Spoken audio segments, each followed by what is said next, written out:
এই গ্রামে বর্তমান চালিথিবা রাধাকৃষ্ণଙ୍କର নূতନ ବିଗ୍ରହ ସହିତ ପାର୍ଶ୍ୱ ବିଗ୍ରହ ଦ୍ୱାର ବିଗ୍ରହ ପ୍ରତିଷ୍ଠା ସହିତ ବିଶ୍ୱଶାନ୍ତି ପଞ୍ଚକୁଣ୍ଡୀୟ ବୈଷ୍ଣବ ମହାଯଜ୍ଞ ଚାଲିଛି। ଇଏ 5 ଦିନ ଧରି ଚାଲିବ। ଆମର କାଲି 10 ତାରିଖ ଦିନ ପବିତ୍ର ବାହୁଡ଼ା ନଦୀରୁ ଗଙ୍ଗା ଆବାହନ କରି ଶହ ଶହ ସ୍ତ୍ରୀମାନେ ବିଭିନ୍ନ ପ୍ରକାର ବାଦ୍ୟ ବଜଣା ବଜାଇ ଗଙ୍ଗାକୁ ଆବାହନ କରି ମଣ୍ଡପ ନିକଟକୁ ଆସିଲେ। କାଲି ଜଳଯାତ୍ରା ଦୀକ୍ଷା ଗ୍ରହଣ ଏବଂ ଅଙ୍କୁରାରୋପଣ କରାଗଲା। ଆଜି ପ୍ରତିଷ୍ଠା ଆରମ୍ଭରେ ଆଜି ବ୍ରାହ୍ମଣ ବରଣ, ଯଜ୍ଞଶାଳା ସଂସ୍କାର, ବୈଷ୍ଣବାଗିରି ସ୍ଥାପନ। କାଲି ଭଗବାନଙ୍କର ରାଧାକୃଷ୍ଣଙ୍କର ଅଷ୍ଟଧାତୁର ନୂତନ ବିଗ୍ରହ ସହିତ ପାର୍ଶ୍ୱମୂର୍ତ୍ତି ଦ୍ୱାର ବିଗ୍ରହ ମାନଙ୍କର ଏବଂ ସୁଦର୍ଶନ ଚକ୍ରଙ୍କର ଅଧିବାସ ନେତ୍ର ଉତ୍ସବର କରାଯାଇ ମହାସ୍ନାନ କରାଯିବ। ତା ପରଦିନ ପ୍ରଭୁ ସ୍ୱସ୍ତିକ ମଣ୍ଡଳରେ ଶୟନ କରିବେ ବା ଜୀବନ୍ୟାସ ହେବେ।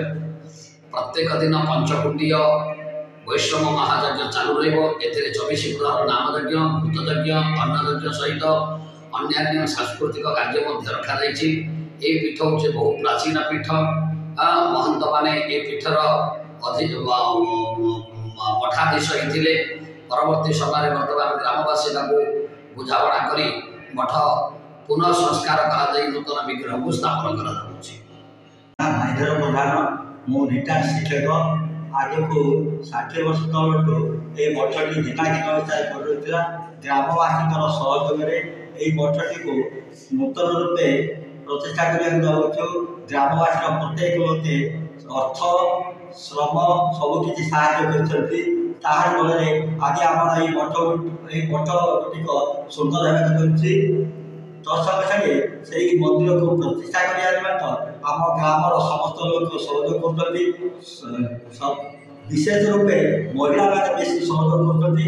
ଏବଂ ଗ୍ରାମ ବୋଲି ଭିକ୍ଷା ମାଗି ଏ ମଠ ଯଜ୍ଞ ପରିଚାଳନା କରିବା ପାଇଁ ଚେଷ୍ଟା କରୁଛନ୍ତି। ତାଙ୍କ ଦ୍ୱାରା ଏ ପରିଚାଳନା ଚାଲିଅଛି। ପ୍ରତିଦିନ ଆମର ନାମଯଜ୍ଞ, ଭୂତଯଜ୍ଞ ଓ ଅନ୍ନଯଜ୍ଞ କରାଯାଉଛି। ଏହି ଅଞ୍ଚଳର ଅର୍ଥାତ୍ ପାତ୍ରପୁର, ଚିକିଟି ନିର୍ବାଚନ ମଣ୍ଡଳର ସମସ୍ତ ସଭ୍ୟଙ୍କୁ, ଗ୍ରାମବାସୀଙ୍କୁ, ମା ଭଉଣୀମାନଙ୍କୁ ସମସ୍ତ ଅନୁରୋଧ କରୁଛି। ଏହି ଆମର ଯଜ୍ଞ ଚାଲିଛି। ସେଥିରେ ସହଯୋଗ କରି, ଏଥିରେ ଯୋଗ କରି ଆମମାନଙ୍କୁ ଉତ୍ସାହିତ କରିବା ସହ ଜନଶକ୍ତି, ଶ୍ରମ ଏବଂ ଅର୍ଥ ଦେବେ ବୋଲି ଆମେ ବିଶେଷ ଅନୁରୋଧ ପରିଚୟ ଦ୍ୱାରିକାନାଥ ପ୍ରଧାନ। କ'ଣ କହିବା ଆଜ୍ଞା, ଯେଉଁ ମନ୍ଦିର ପ୍ରତିଷ୍ଠା ଉତ୍ସବ ଚାଲିଛି, ବହୁ ଆଡ଼ମ୍ବରରେ ପ୍ରତିଷ୍ଠା ଉତ୍ସବ। 60 ବର୍ଷର ଗୋଟେ ପୁରୁଣା ମନ୍ଦିର ବହୁତ ଭାଙ୍ଗି ନଷ୍ଟ ହୋଇଯାଇଥିଲା। ତାକୁ ପୁନରୁଦ୍ଧାର କରାଯାଉଛି। ପୁନରୁଦ୍ଧାର ପ୍ରତିଷ୍ଠା ଯେଉଁ ହେଉଛି ଆମର, ଏଥିରେ ମୋର ଗାଁର ସମସ୍ତେ ମା ଭଉଣୀମାନେ ସମସ୍ତେ ସହଯୋଗ କରୁଛନ୍ତି। ସେ ସହଯୋଗରେ ଇଏ ହେଇକରି ଆମେ ଆଜି ବହୁତ ଉତ୍ସାହିତ। ମୋର ଆଖପାଖ ଗାଁର ବି ସବୁ ଲୋକ ମୋତେ ସହଯୋଗ